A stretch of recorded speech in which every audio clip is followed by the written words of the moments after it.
Everyone, remain calm. Yeah, that's how it always starts. But then later there's running and screaming. Somebody talk to me! What is happening? Welcome to Jurassic World. You're listening to the Jurassic Park Podcast. You want to consult here or in my bungalow? Hold on to your butts. Well, we're back. Hello and welcome to the 137th episode of the Jurassic Park Podcast. I'm your host, Brad Jost, and we're here to discuss all things Jurassic Park. You may notice that this episode is coming just a little bit later than usual. I was really sick this past weekend. I had some food poisoning, so I'm just starting to recuperate, so hopefully it doesn't sound too bad. You can probably hear it on my voice that it sounds like I'm a little out of breath, but we'll try to give you a normal show as usual.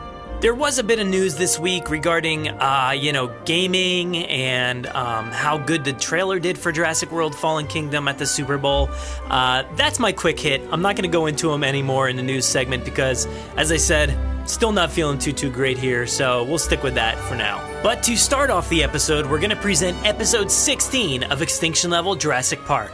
Now, the last episode featured some serious emotions from Sarah Harding, and the episode left everybody with about 2 hours before the government destroyed the island. In store for us this week are some new dinosaurs, even more tie-ins to Jurassic Park 3, and some great additions to the Extinction Level cast. After Extinction Level, I'll give my thoughts in the after show, wrapping up some of the best moments from episode 16, and then Arjan will give us a quick look at some extinct scenes from Extinction Level Jurassic Park. Following all that, we'll feature the actual first volume from the missing Compys here on this podcast. They have their own podcast out there currently, which actually featured mailbag specialist Jennifer Tarrick as a guest last week. But this week, in Volume 1, here host Justin Kiley and today's co-host Elizabeth Harding will chat about how Fallen Kingdom may compare to the novels and also discuss a few differences between the books and the films. And to round out the show, we'll head into the Innovation Center and hear from Tom Fishenden before the contest that he is running comes to an end next week. And I do have a few notes here before we get started on the actual show. This one actually pertains to that contest that I just mentioned. Tom is giving away a Pteromimus, which you could win via our website. There is a contact form on there for all the entries. You can do a few things to gain a few entries. The contest is closing at 12 a.m. Eastern Standard Time on February 19th, with the winner to be announced later that week. So don't miss out on the opportunity to win one of the cooler items from the Hasbro line for Jurassic World. Moving on, Tom also visited the UK exhibition Dinosaurs in the Wild, where he traveled back in time to view dinosaurs in their natural habitat and got a look at their lab featuring created dinosaurs and a few experiments along the way. And, it really looked like it was an awesome exhibition, and he wrote about it with a full look at it, along with some really cool pictures on our website. Head to the link in the show notes. You can actually find that article on JurassicParkPodcast.com as well. But anyway, we have a packed episode for you, so why don't we get this one started off with episode 16 of Extinction Level Jurassic Park.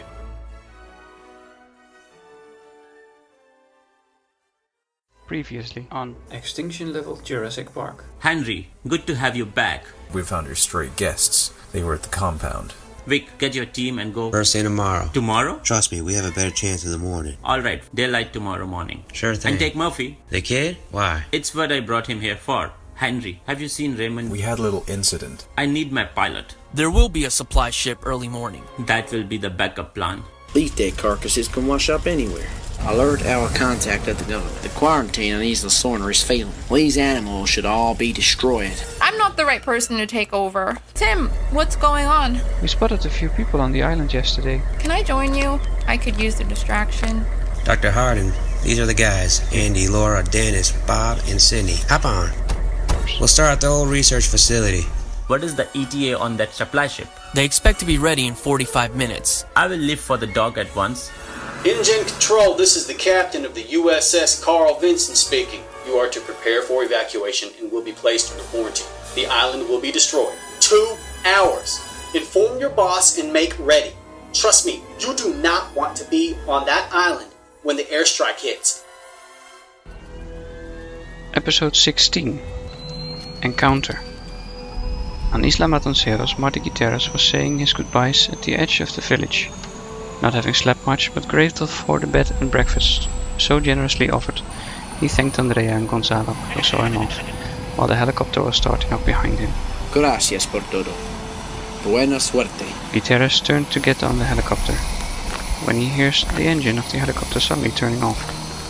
Confused, Marty stopped walking, seeing the pilot of the helicopter getting out, giving Marty a confused look back. I'm sorry, señor. No flight zone te ha extended, incluido todas las 5 muertes, durante al menos las próximas 3 horas. What? Why? They no say. Who? La Armada de los Estados Unidos. This answer stuns Marty. That's fast.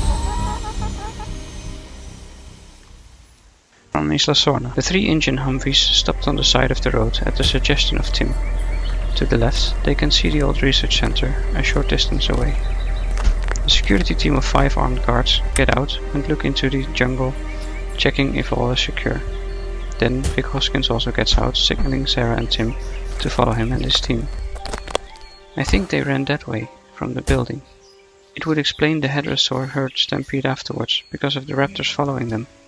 Vic hands Sarah and Tim a tranquilizer gun and turns to his team, signaling them silently to enter the jungle on the side of the road, in the direction Tim pointed. The guards start moving cautiously, side by side, turning around one by one to cover the way they came in a coordinated rhythm. Vic joined his team in the center and Sarah and Tim followed close behind. You said Dr. Grant was among them? Yes, it was from a distance, but he looked very much like Dr. Grant. Shh! At the same time, the walkie-talkie on Vic's hip starts cracking. Vic takes the walkie-talkie and clicks it off. Silently, they cross the small patch of jungle to the bright green field where the hadrosaur herd is now back, grazing gently. One of the animals spots them walking along the side of the field at the jungle line, but it recognizes no threat in them and turns its attention back to the grass. The 8 humans cross the field cautiously, passing the herd slowly, not to spook them, and reaching the other side of the field, they enter the jungle again, leaving the animals peacefully behind them. Over there! About 80 yards away, the guard spotted the body on the ground under a tree. The team moves for the body to find a balding man with a thick blonde mustache. Well, this one didn't make it. Tim, you know this man? Tim comes closer to take a look. No, I don't know this man. One of the guards, Andy, crouched down to check for a heartbeat in the neck. He notices a strange way the neck is bent, and he examines the body closer. Yeah, he's gone. Weird, just one slash in his back. But they killed him by breaking his neck. No sign they were eating him. Always thought these raptors were funny creatures. The other guards spread out to cover the ground around for clues. Then Laura calls from a few yards away, kicking something with her feet, which makes a soft clanging sound. Found something over here. She crouches down, picks up the object and gets up again, showing the object. Looks like a gas can. They gassed them? Well then, they came prepared. Engine properties, sir. I see 2 more. Where would they have gotten them? From the buildings, maybe? Unlikely. The few weapons engine held on this island were stored near the operations building, in the worker village. Well, seems the others got away and are no longer here. I think you waited too long, Victor. Now you'll have to go look for them again. Guys, any other trace of them? From a short distance away, guard Bob looks back. I found footprints leading that way. There seem to be 3 adults, sir, and likely the woman too. They are reasonably fresh marks, probably from this morning. Guard Laura, who found the cans a short distance in the other direction, also calls back. Found footprints here too, leading the other way though. Ground's hardened already. Would think they're from last night. Small feet and big feet. 2 women among them? I've only seen 1. Seems like they separated. 2 of them moved north, the others moved west. I guess we'll follow the biggest group in the direction of the aviary. We could split up and track both leads. I'm not splitting up my men. It's enough we're trying to help them get off this island alive. If they split up, that's their problem. Suddenly one of the hadrosaurs in the field they crossed calls out. A single distant honk. Tim is the first to respond. He quickly spins around nervously to look back. What's that? Sarah also turns to look. Sounded like an alerting call. You're not spooked by these brain-dead cows now, are you? Shh. Tim is looking intently at the bushes between them and the hadrosaurs. Without looking back, he whispers to Vic. That's not what caught my attention. Tim becomes aware of the gun in his hands and puts it at his shoulder.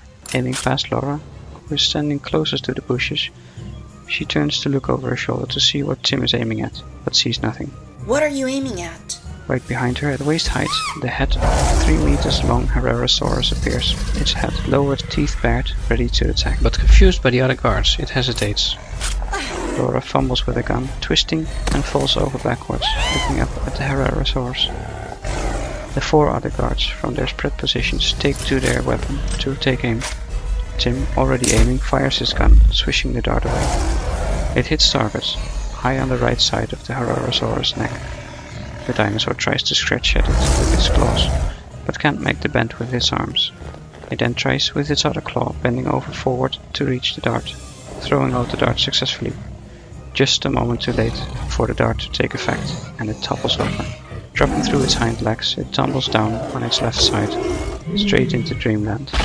Its dark tongue got caught between its teeth, slamming down, and starts bleeding right at the feet of guard Laura. A few drops of blood from the animal's tongue spattered on her boots. Sarah looks surprised at Tim. Great shot, Tim. Tim is still concentrating on the bushes. It's not alone. Laura scrambles to her feet, and now all guards are aiming at the bushes, moving slowly to take position, together with Vic Hoskins. A rustling sound, twigs snapping and bushes moving as 2 more Herrerasaurs run unseen through the bushes on their left and right, moving over a distance of about 10 yards before their sound stops again, and they only hear the animals growling softly. In the field in the distance again, a Corinthiasaurus gives an alerting honk, but they're not moving yet. Enough of this. Vic Hoskins pulls a pistol from his hip and fires into the air. The ground starts shaking. They hear the Herrerasaurs run off, shrieking, but they're not the ones that make the ground shake. It's a stampede of the herd of hadrosaurs, honking and screaming, running away. Over the thunderous sound surrounding them, Vic motions to move out, throwing his right arm in a big circle towards the cars. Alright, come on, to the cars. What about Animal? Take the dart, leave the creature. It'll go its way in an hour. Let's move! Thank you for listening again to episode 16.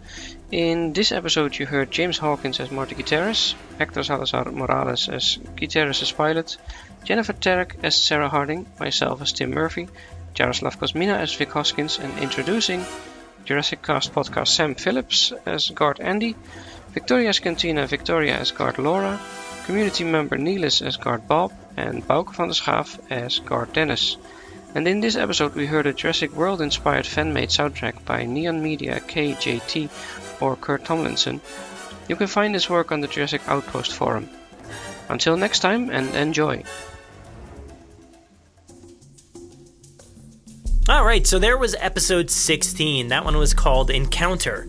And I don't know if you got that vibe, but it was definitely a much more slower paced episode after the intensity of the ending specifically of the last one.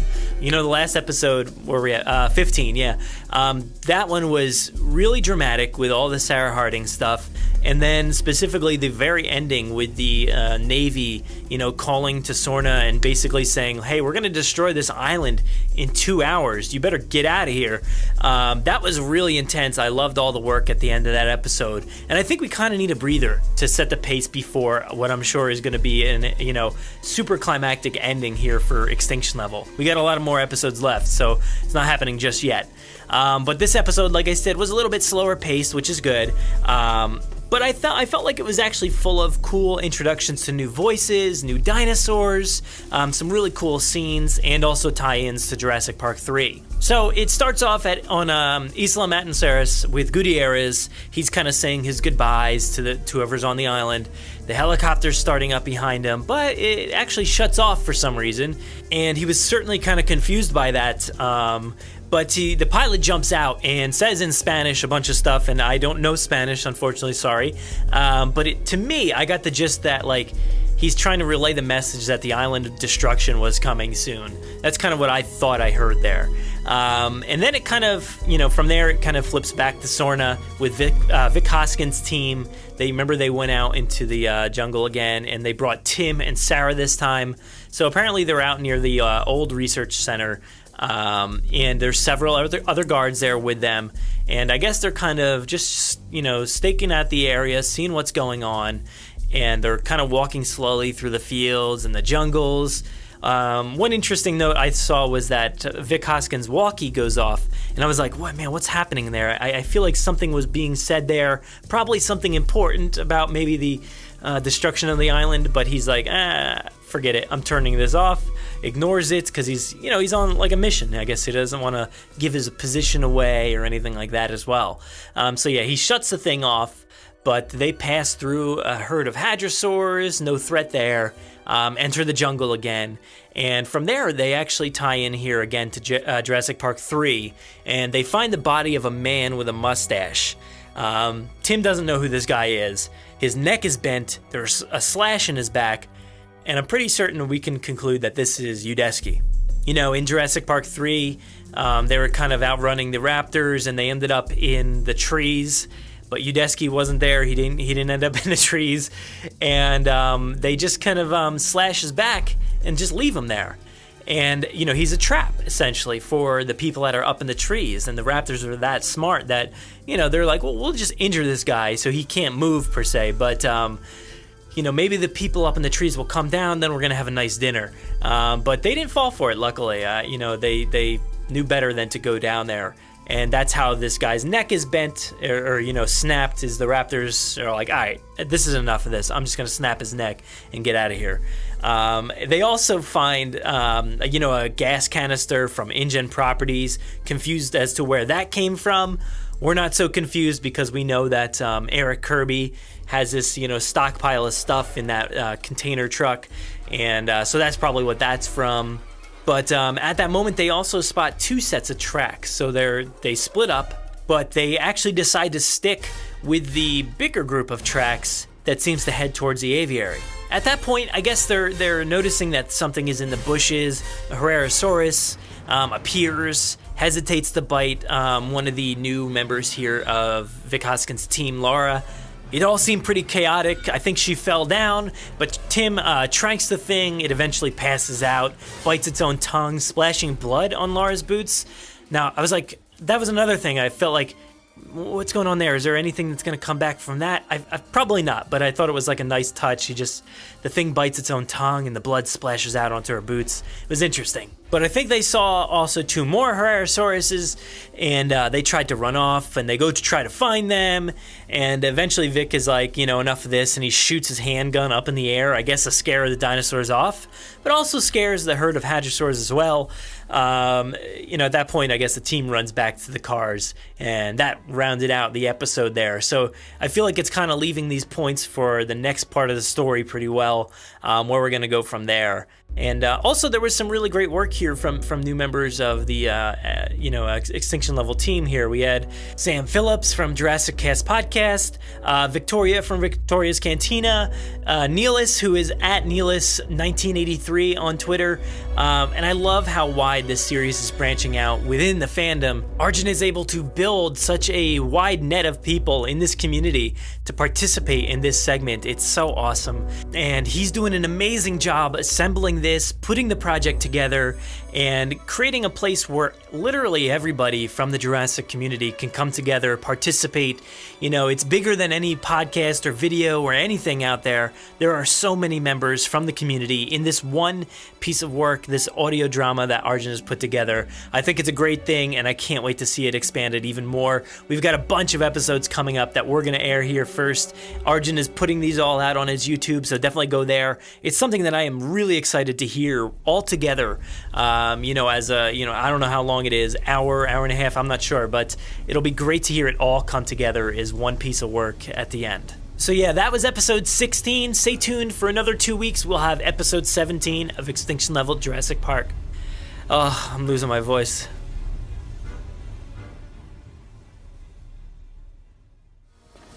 We're out of a job. Don't you mean extinct?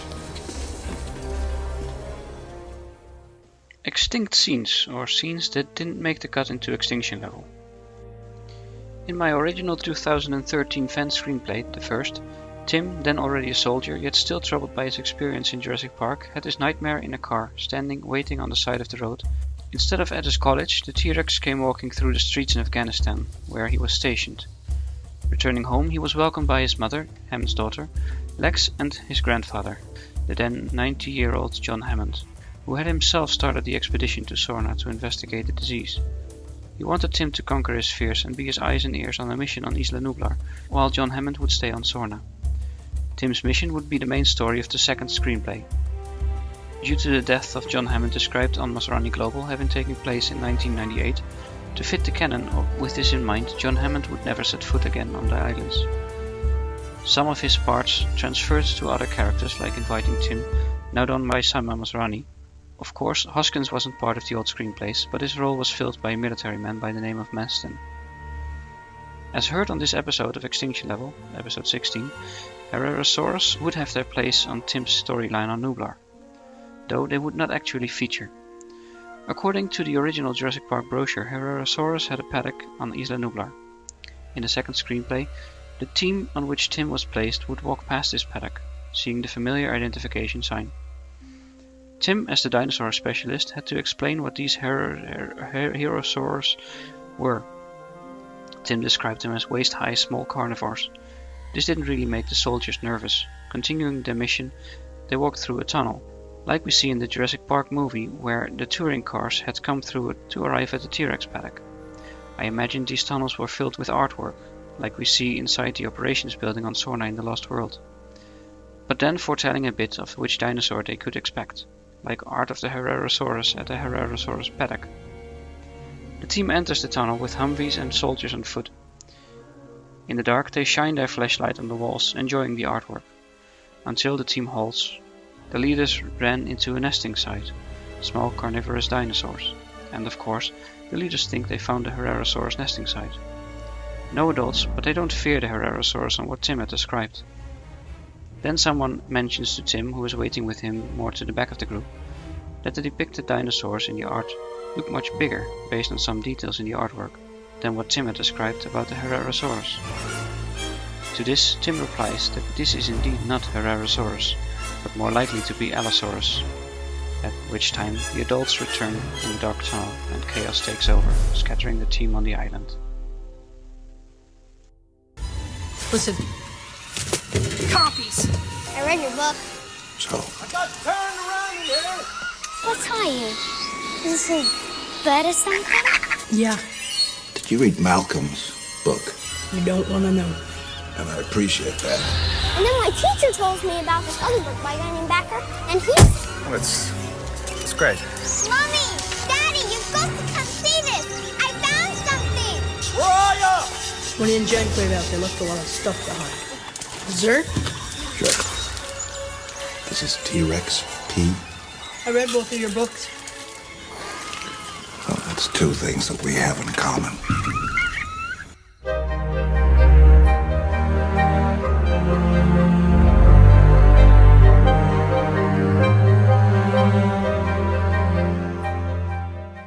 Hello y'all, and welcome to this segment of the Missing Compys. The voice you're hearing is Justin Kiley. We spared no expense, and I'm joined by my beautiful assistant, Elizabeth Hardin. Why don't you say hi, Elizabeth?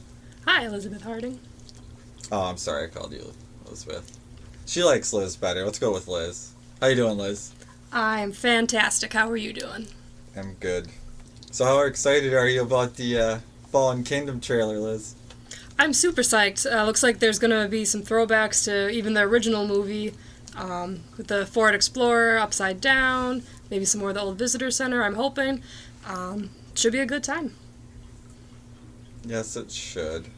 Is there anything that struck you about the trailer? You know, like things in reference to the book, maybe? Certain animals popping up? I did notice, it looks like there's going to be an encounter between a couple characters, Rexy, and one of the dinosaurs. I believe it is a Carnotaur, if I'm not mistaken. Super cool segment in the Lost World novel, where the Carnotaur kind of camouflaged and blended into its background and kind of crept up on the camp. Freaked them out. Definitely worth reading the book for that scene alone. But I'm super excited for the Carnotaur. It looks really cool. Yeah, it does. They changed the color a lot, though. In the book, it's supposed to be white, and I assume because of the Indominus, they must have decided they wanted to make it look a little bit more like the old Kenner toy that we all love, and you have no idea what I'm talking about. That might be before my time. That toy might be, I'm afraid. I don't think I even had that toy. Wish I did. But yeah, it's pale white in the book, and the reason they find it is because it can't mimic with a flashlight on it, and so they're all in a building, and they shine flashlights at it, and it screws up the pattern, and it's trying to blend in with a chain link fence, and it's a really cool scene. I don't think we're going to see anything like that in the movie, but it would have been neat if they could have done that. And Velociraptors also changed color in the book. Well, there's always hope for Jurassic World number 3. Yeah. What would you want to see in a Jurassic World number 3? One of the biggest things I was hoping to see in Jurassic World, but it didn't quite work out. Called back to Jurassic Park 1. Not too far in, Dennis Nedry falls down the embankment there, can't find his glasses, loses his little shaving cream can of embryos. I was really hoping Zach and Gray would have found it when they were walking around in Jurassic World, but they didn't, so I'm holding out hope that someday we'll get the cameo from the Barbacell can. Kind of find it fossilized, if you will. Well, it wouldn't be too far from... Oh, no, it would be far from where the Ford Explorer was. But, theoretically, they're headed to the East Dock. I mean, we could probably see the old car with Nedry's fat skeleton in it.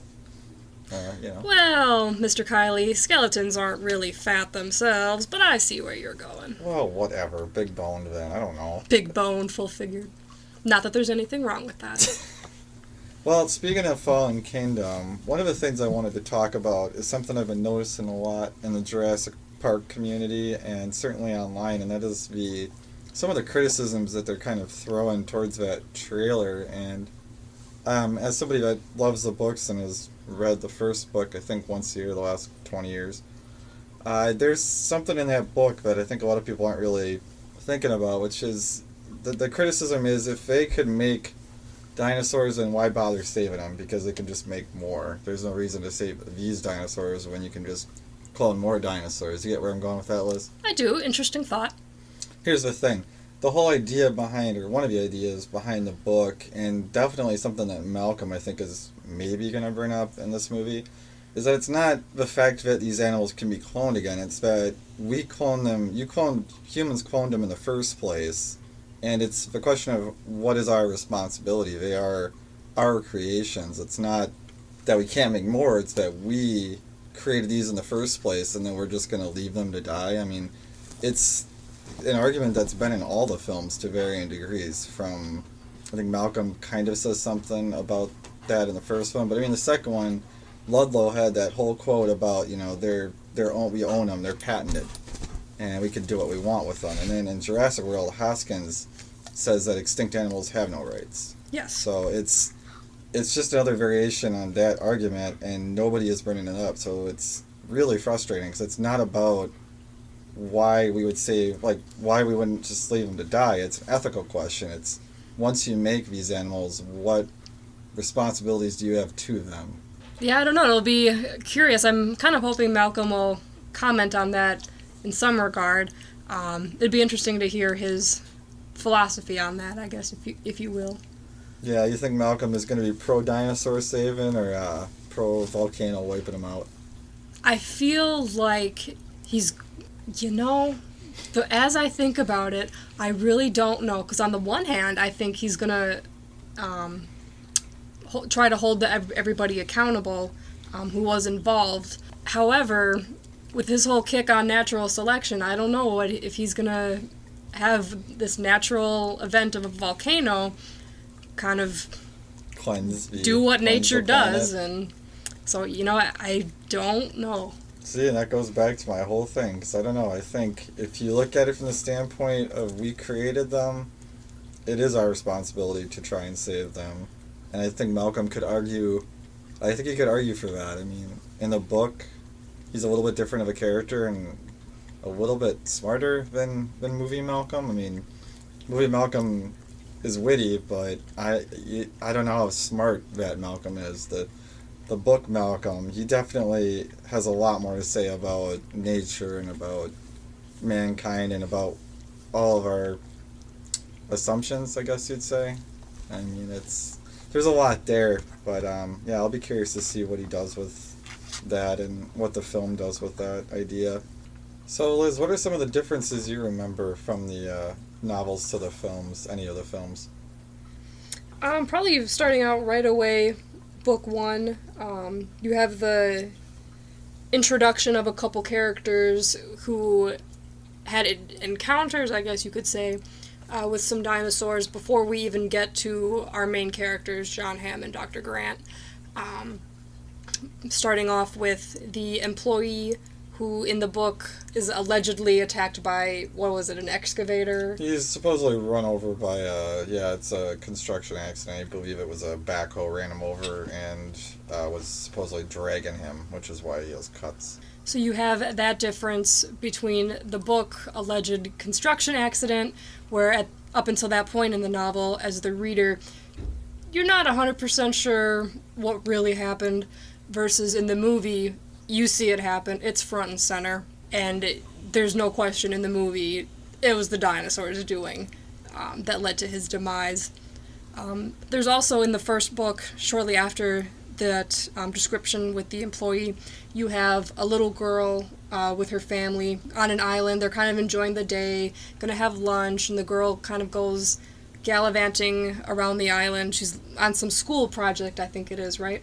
Yeah, she's looking for a three-toed sloth. She had like a little book. I think I used to do it when I was a kid too. It was like a little book, and she's checking off and writing down the animals she sees, and she's going to use it as like a school report.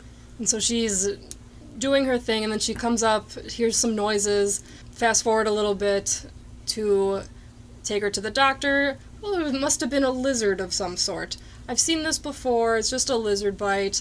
Whereas we both know, fast forward to the Lost World introduction movie, you find the little girl getting attacked by the Compys, and her family freaks out. It's kind of interesting to see one introduction, I guess you could say, to the novel as the reader knowing something's not quite right, but to have them split up into 2 movies, it was kind of a nice setup for both, I think.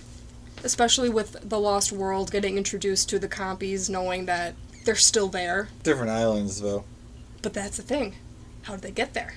Oh, you have to read the book to find out. I think they migrated over. That is one plot line from the book that the movie doesn't have at all, which I really missed. Which in the book, there's a big plot of the dinosaurs, or well, them getting off the island. It's actually the biggest thing that Gennaro is worried about. He isn't just worried about the safety of the island. They're worried about animals getting off the island and onto Costa Rica and onto the mainland and just causing havoc.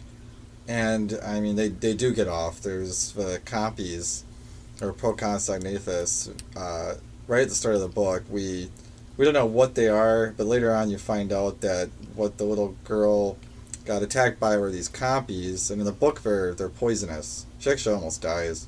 Reminds me of a little mini Dilophosaurus. Yeah, it's too bad they got rid of that in the movies, too. It would have made Dieter Stark's death a lot more logical in The Lost World if that they were poisonous and that he had just had so much poison in him from the 8 million of them that were on him. That's why he falls over the log and they eat him. And that'd be cool. You know. Yeah, it would have just made that make more sense, because otherwise it's like, why didn't he... You're not going to get that tired. I never bought that death scene. So if they had just kept a line in there about, hey, they're poison... but besides that, yeah, the book, there's a big threat of them getting off the island, and we find out that the little Compys have been killing babies. There's a really grisly scene of one of the Compys actually, a couple of them eating a baby's face off. The Compy ate your baby. Yeah, I can't do accents at all. Should do it again. The Compy ate your baby. Gotta love an English accent. It is English, right? It's my pathetic attempt at Australian. My apologies, everybody. Ouch. Off on a tangent. Where was I? Oh, yeah. So the Compys, yeah, they eat a baby. And besides the Compys, about midway through the book, we also find out that there's baby velociraptors on a boat. And the boat is the supply ship, and it's headed back to the mainland. And then, basically what happens in the movie kind of happens. The book's a lot more detailed, but power goes out. They get, the T-Rex attack happens, and so there's this race against time as Grant and the kids need to get back to tell to tell the visitor center that there's dinosaurs and they're off the island and they're on a boat. And so it's a cool little race against time, and the movie doesn't have that. And I don't know, it added a lot of urgency to the story, which I think the movie could have benefited from. I mean, all it would have taken was one scene of Tim using the goggles and looking at the boat and seeing the raptors, because that's what they do in the book. Too bad Gennaro told them they were heavy, which meant they were expensive. It's because Gennaro's a bumbling idiot in the movie. And that doesn't even happen in the book, so I don't know who wrote that in, but... Little comedic relief. Yeah, it's funny. I just, me and my book peers. I mean, Gennaro's so different in the book. He's described as a muscular man. Just, he's not the Gennaro of the movie. Like, he's not a weakling or an idiot. I mean, he's a smart guy in the book, and in the movie he's kind of... Yeah, he's the comic relief, and then he gets eaten because he needed to run out of the car for no reason at all and thinks hiding in a bathroom stall is going to be a great plan. Actually, where would you hide if that was you? Would you have stayed in the cars, or would you have ran? If it were me, I'd have been in the car and not turned on a giant spotlight. Yeah. But, that aside... It's a good question. I'd probably go for the bathroom myself, but try and do it when Rexy's not looking. Well, Rexy doesn't see him do it. Rexy only finds him because Rexy puts her head through it when she's trying to kill Malcolm. Yeah, that's all Malcolm's fault, ain't it? Yeah, had he not thrown the flare and ran around, Gennaro might still be alive. Well, it's a good segue, Alternate actually. ending, deleted scenes. It's just the book. Gennaro doesn't die in the book. He lives. He actually makes it through the whole thing. In fact, he goes one-on-one with a raptor and wins.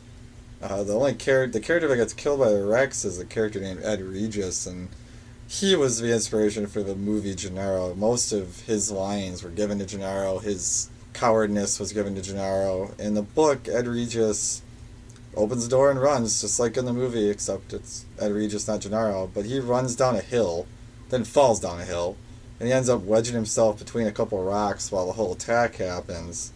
And he isn't killed by the adult, he's killed by the juvenile T-Rex, which is another thing that the Lost World used, which was the idea of the baby T-Rex. That's in the first book. In fact, that there's a really cool thing where he's hunting goldfish in the pond with his mouth. Little Rexy? Yeah, he ducks his head in the water and he just holds his mouth open like a gator. And the thing that's weird is he keeps getting sick from the water and they can't figure out why. Poor thing. Yeah, poor Rexy. But he's the one that gets Ed Regis, and it's pretty graphic and cool. He basically... He's like a cat. Regis gets up to where the main road is and sees what has happened, but one of the cars is missing and he doesn't really know what's going on, and so he's just like walking around, and then he runs into the woods and he's hiding, and he knows that there's a dinosaur, but he doesn't really know what dinosaur, I don't think. But he's hiding, and in the scene, like all the crickets and stuff, they all like shut up, and so it's just total silence, and he sees it walk past, and then all the crickets come back on, all the noises of the forest come back, and so he thinks it's safe, and he steps out from behind the tree, and it's right there behind him, and it kicks him over, and it just starts playing with him like a cat with a mouse. Well, that'll learn him. Yeah, but and he gets his throat ripped out, so kind of Gennaro-ish, not the same, but that's definitely where they took that cue of the dude opening the door and running for it. Is there anything else you remember that's a big difference in your mind? One thing I can't get quite over in terms of differences, book Lex versus movie Lex. For starters, different ages. Yeah, she's 7 or 8 in the book. I don't know, how old do you think Lex is in the film? Because I don't think they actually say. My best guess, 12. Yeah, I guess I could see that. I'm terrible with ages, but yeah, 12, 13. But yeah, that is one big difference. The character ages were switched because Tim is 12 in the book. Tim is older, yes. Yeah, although still obsessed with dinosaurs. So other than the age difference, his character is actually pretty close. But Lex is quite a bit different. I assume, Liz, you're going to talk about how she behaves in the book. Well, one thing that I still remember quite clearly, she's always carried this baseball around with her. Yep. And the biggest thing that I still remember clearly and distinctly was how much Book Lex whined, complained. And bear in mind, as I'm reading this in my head, it's in an annoying voice, so if it's annoying in my head, I can only imagine how annoying it might have been on screen. But I like how in the movie, she kind of gets the short end of the stick a little bit, getting sneezed on and everything. But I like, she seems more independent to me in the movie, which, again, in comparison to the book, I found very refreshing. Yeah, she's 7 in the book, and, halfway through the book, you kind of just want the T-Rex to eat her. Not that I was probably a well-put-together, well-adjusted 7-year-old myself. I'm sure I complained a fair amount myself, but still. No, I think it's realistic. I'm just saying. It's a 7-year-old on a dinosaur-infested island, and it's totally realistic, but like I said, you just want her to get eaten at some point. She almost does, actually. There's another good sequence. So The Lost World really did take a lot of cues from that first book, because in The Lost World, the film, there's the scene where Malcolm, Kelly, and, I'm blanking on the name here, Nick Van Owen get trapped behind a waterfall, and a T-Rex pops its head through. I think it's the bull T-Rex, if I remember right.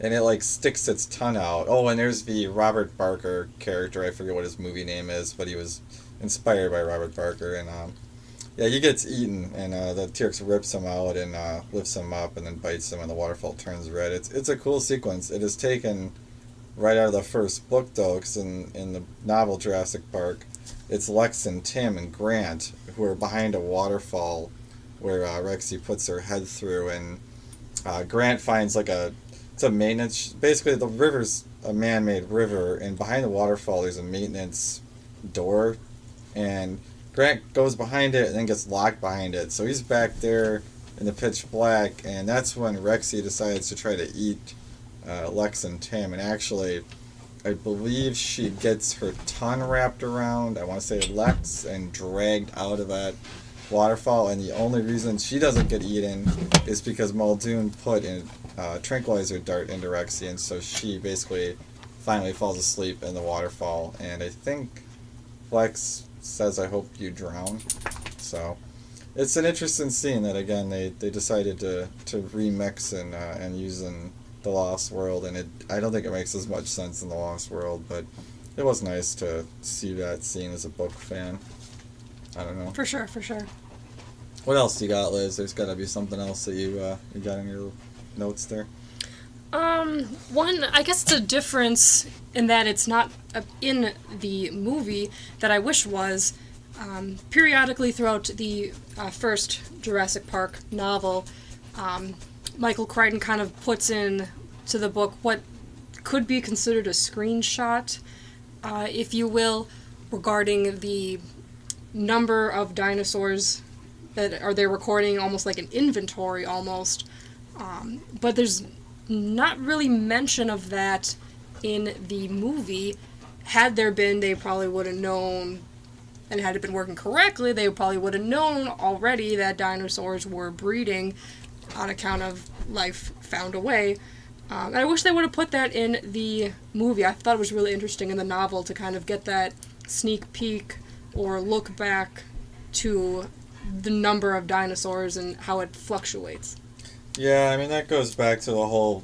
it's a big part of the dinosaurs getting, off the island plotline that they completely dropped out of the movie, because it's a counter. It uses motion sensors and cameras to basically count every animal on the island individually, and it has a target number of 238.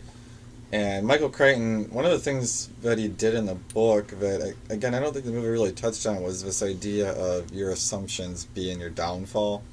And Malcolm constantly brings it up in the book as to basically all of the things that they assume come back to bite them in the butt.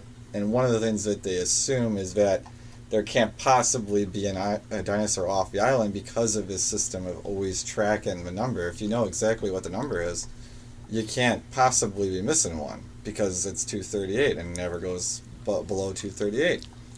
but they assume that, and they make that assumption, and what ends up happening is that they find out that it's basically just something the computer, it's a target number. They put it into the computer system, and so once the computer reaches that, it stops counting. In actuality, I think there's over 300 animals on the island. So not only could some animals get off the island, but they're also breeding, which again is another thing they assume, which is they can't possibly breed because we irradiated them and they control the chromosomes. So makes sense in theory. Yeah, it's just all these assumptions that the designers of Jurassic Park make, and it's something that, it's a lot of plots were dropped, but it's another thing where book Malcolm kind of has a leg up on movie Malcolm, because movie Malcolm never brings, none of these ideas or themes are in the movie, and I really liked this idea of basically hubris, of their assumptions kind of being their downfall, and the movie really doesn't do that. So it's a cool thing, and it's neat. It's a neat aspect of the book, and I agree. I wish they had put a lot of that in. I mean, it would have been neat, but when they cut that Compys subplot out, I think it was a natural thing to just cut this out, because it really only affects that plot line. Sure.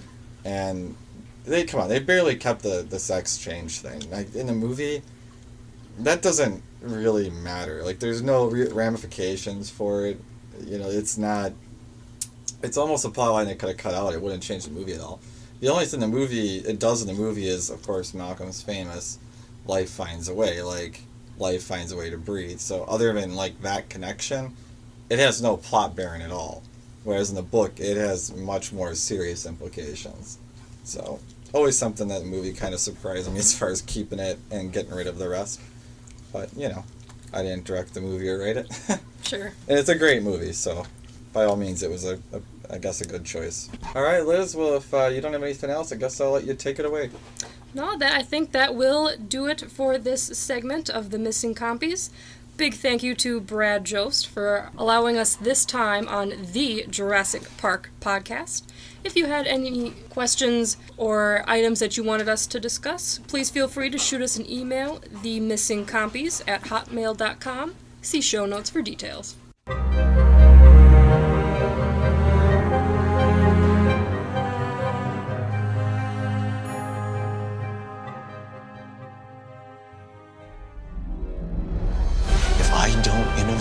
Somebody else will. Due to technical difficulties, all our exhibits are now closed. You are acting like we are engaged in some kind of mad science. And Zara here is going to take great care of you until I'm done working tonight, okay? Bigger. Scarier? Cooler, I believe is the word that you used in your memo. Any incidents? Yeah, 6 kids in the lost and found, 28 down with heat stroke. All of this exists because of me. Just like taking a stroll through the woods 65 million years ago. Hello everyone, it is Tom. I am back here today in the lovely warm confines of a fully functioning innovation centre.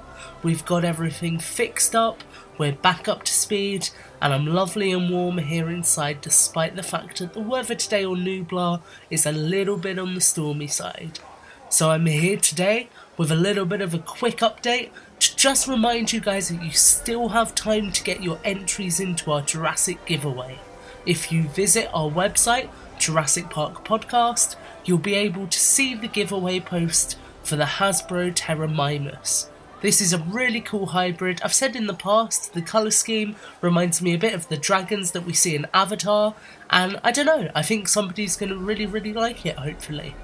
Just so you guys are aware, from Tuesday night, I will no longer be on Twitter. I'm going away for a little bit, so I won't be checking my Twitter while I'm away, and I will be back Monday next week. So I come back right around when the competition ends, so if you don't see a winner announced straight away, just bear with me. I'll have just got back home, I'll be unpacking my stuff, and then I'll be looking to announce a winner shortly therefore afterwards. Okay, so once the competition ends, if you don't hear anything for a couple of days, guys, don't be worried. Me and Brad have got this well under wraps. We've all worked it out already, and we've got a system in place to decide a random winner. So, You will hear about that as soon as I'm back and settled, and I'm really excited to be able to give this toy to somebody who's really going to appreciate it as a Jurassic fan. Thank you for all your support as always, guys. Seen a lot of love for the article I've just done on dinos in the wild, and a lot of support for the other articles I've written recently, and just generally as a whole we've had a really great time interacting with the community recently, especially around the new trailer and other things. So keep those awesome questions and conversations going, guys, and I look forward to getting back in touch with you all very soon. Make sure to visit JurassicParkPodcast.com to find all our past episodes, brand new news articles, information on how to contact us, and much more. It's a great source for everything related to the podcast, and of course Jurassic Park and Jurassic World. Head to JurassicParkPodcast.com and help us build a great community. Anybody hear that?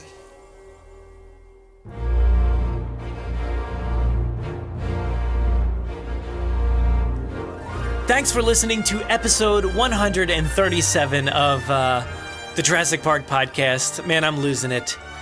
Yeah, sorry you had to listen to me talk this whole time. But of course, a big thanks to Arjan for episode 16 of Extinction Level. Another great episode, expanding that world that he is building and leaving us even more intrigued for the next episode, which is coming on February 26th. Stay tuned. Also thanks to Justin Kiley and Elizabeth Harding for an interesting look at Fallen Kingdom and for comparing aspects of the books to the films. I do think that this is a great addition to the podcast here. We haven't had anything like this before, hearing how the books shape the films and certainly differ from them. Lastly, thanks to Tom Fishenden for talking about his contest. He's giving away that Terramimus, and it concludes on February 19th, 12 EST, so definitely head to our website, fill out that form for your chance to win the Terramimus. And now onto the much better pre-recorded version of myself. If you want to interact with us, we do most of our work over on Twitter, at Jurassic Park Pod. We're also on Facebook at facebook.com/Jurassic Park Podcast, and our Instagram handle is at Jurassic Park Podcast. You can listen to us via iTunes, Google Play, Podomatic, YouTube, our website, or wherever else podcasts are found. So make sure to subscribe to automatically get new episodes every week. If you haven't already, please give us a 5-star review in iTunes or a great review wherever you listen to the podcast. It will seriously help out our rankings and make it easier for fans like you to find us. We're usually spotted commenting on the Jurassic Park subreddit as Jurassic Park Podcast. Don't forget to check out JurassicParkPodcast.com for all the links you heard here today. If you want to get a hold of us, you can email us with any news stories, MP3s, comments, or if you want to debut a segment of your own, send them to JurassicParkPod@gmail.com. Or you can submit questions directly on our website contact form. If you'd like to record something for the show, send it in to us and we'll feature it in an upcoming episode. If you don't have any way to record, you can give our voicemail line a call and leave us a message. That number is 732-825-7763. Thanks for listening and enjoy. No, I'm simply saying that life finds a way.